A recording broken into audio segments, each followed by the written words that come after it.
Good morning.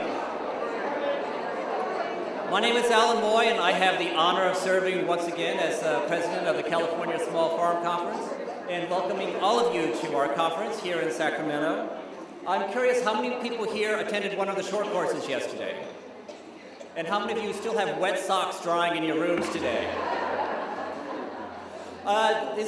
Bringing the conference back to Sacramento is, for me, kind of like bringing things full circle.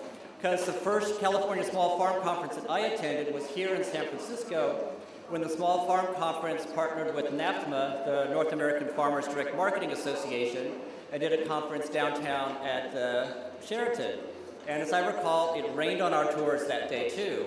So I think the conclusion that we're reaching from that is that if the drought continues, we're going to keep having farm conferences with lots and lots of tours until we end the drought. So thanks for putting up with all of that yesterday. But when I think back to that conference back in 2004, I was very new to the field at that time, and I was really taken aback by the breadth of what was going on in California agriculture, especially among the small farms. At that conference, Nita Gistich Ranch in Watsonville was named to NAFTMA's Hall of Fame, and Vince Scalise from the Pacific Coast Farmers Market Association was named NAFTMA's Farmers Market Manager of the Year. So I also got to see the incredible leadership that California farms and organizations are providing in the ag industry. But I never imagined when I was sitting in that ballroom back in 2004 that in a short time I would be the one up on stage making the announcements and welcoming people to the conference. I really had no idea what the future had in store for me. So it's with a real sense of irony as well as pride that I come up on stage today and kick off the conference and encourage all of you to spend the next 2 days thinking about the future, because clearly I wasn't prepared to do that back in 2004. So we have chosen as our conference theme, Farming for the Future. And as my own experience demonstrates, the future really can sneak up on you in unexpected ways. So while we may not be able to dictate what the future will be, we can, in ways large and small, help to shape that future and prepare ourselves for it. So over the next 2 days, we hope to give you both the tools and the encouragement to help take hold of your future. So while the news media may be focused on issues of the recession and the drought and telling you to approach the future with fear and trepidation, we're here to encourage you to face the future with ideas and innovation. So if you're a small farmer just getting started who worries that the turmoil in the financial sector and banking sector will limit your ability to grow your new farm business, we invite you to sit down with representatives from USDA who will explain how USDA farm loans and crop insurance programs can help you to both grow and protect your farming operation. If you're a farmer's market manager concerned that the recession may discourage customers from visiting your market, we offer workshops that examine the coming changes to the state WIC program that could make it possible for low-income families to spend their WIC coupons in farmers markets just as they do in the grocery stores.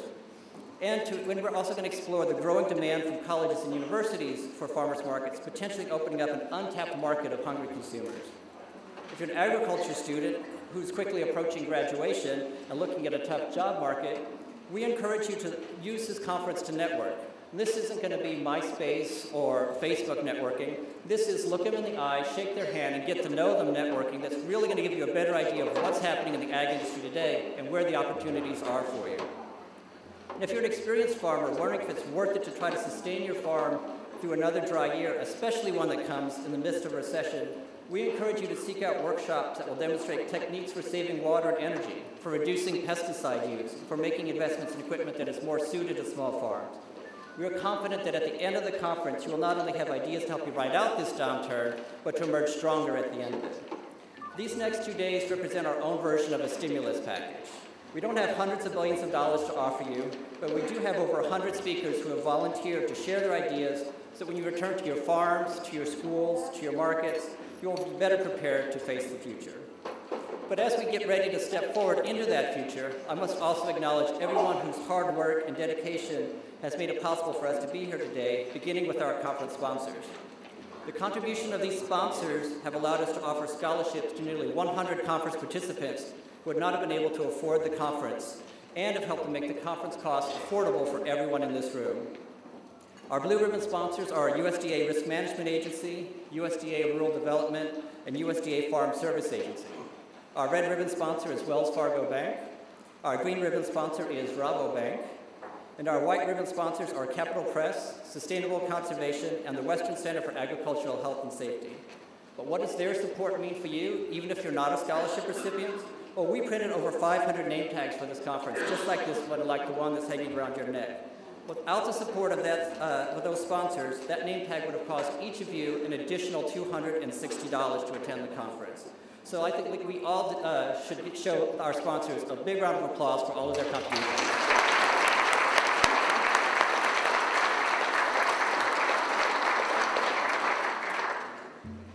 Many of the sponsors do have booths set up in the exhibit area, both in the foyer and in Edgewater F, which is the long, skinny room that runs behind here.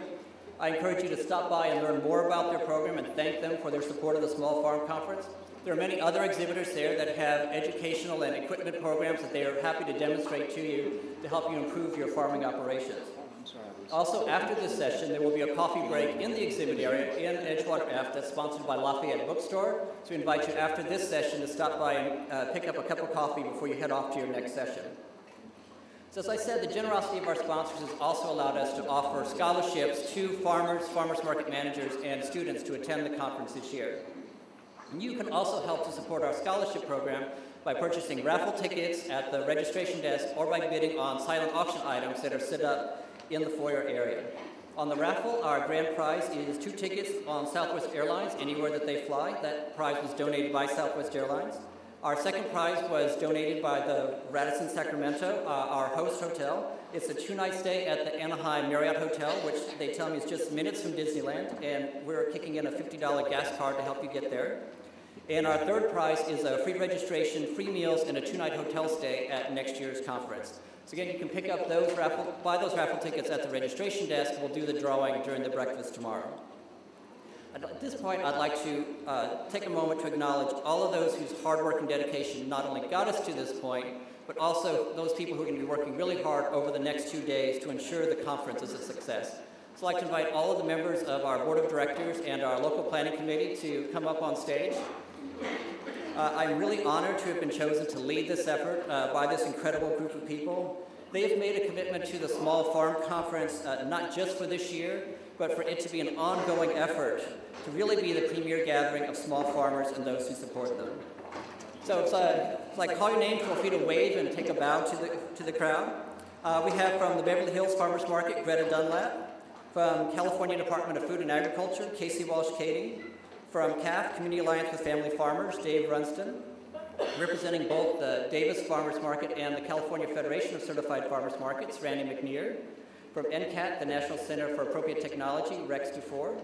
Representing the Pacific Coast Farmers Association, my colleague, Carly Brinkman, who organized the incredible tasting reception last night.